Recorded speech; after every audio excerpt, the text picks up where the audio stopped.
Ed Sanders. The old Ezra Pound triad, you know, there's phanopia, melopia, and logopia. And phanopia is the way it looks on the page. And I bring hieroglyphs to that and drawings and stuff. And melopia is how it sounds.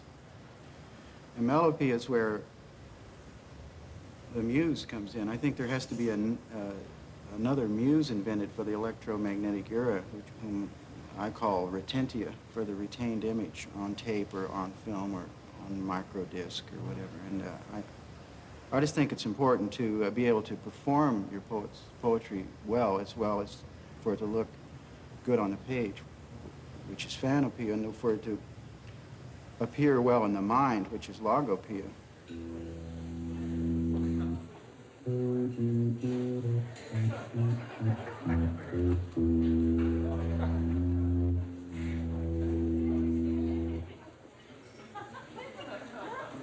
That's called a talking tie.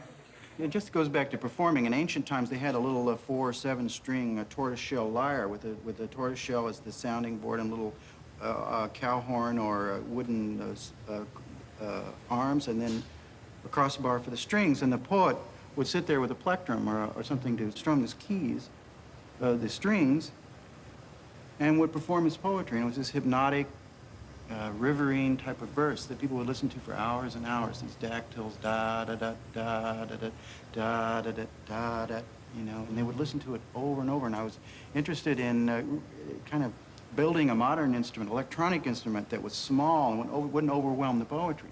So I got these little tune synthesizers, 2 of them, one for each hand, with the keyboards on the fingers. The genius was 81. Fearful of blindness, caught in a wheelchair, staring at death. But the angel of mercy gave him a year to scissor some shapes, to soothe the scythe. One must study an object a long time, the genius said, to know what its sign is.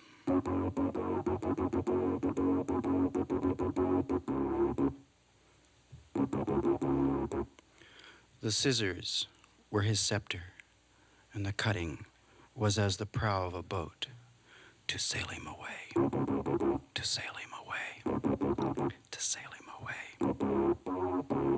There's a photograph which shows him sitting in his wheelchair, barefoot touching the floor, drawing with crisscross steel a shape in the gouache.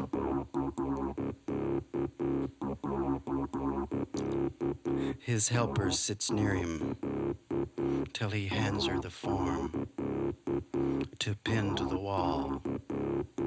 He points with a stick how he wants it adjusted, this way and that, minutitudinous, the last blue iris blooms at the top of its stalk.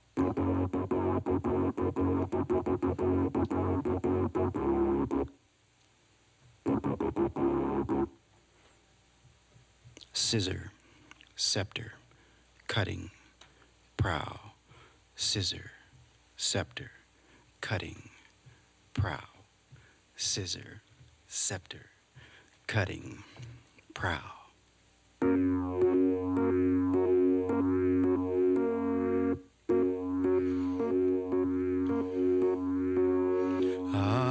Keep those scissors flashing in the world of forms, Henri Matisse.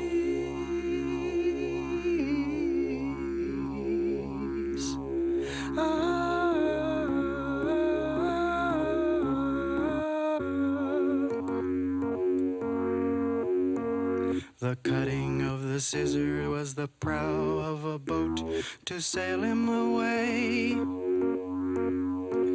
The last blue iris blooms at the top on a warm spring day. Keep those scissors flashing in the world of forms, Henri Matisse.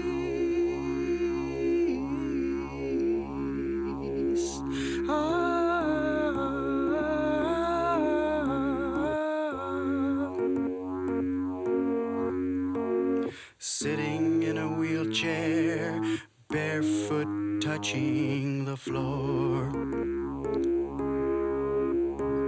Angel of mercy pushed him over next to Plato's door.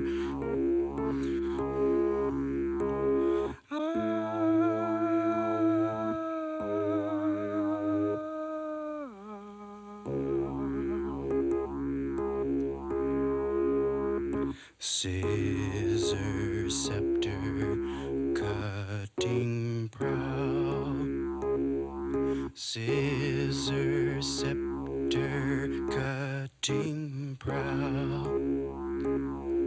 Scissor, scepter, cutting prow. Henri Matisse.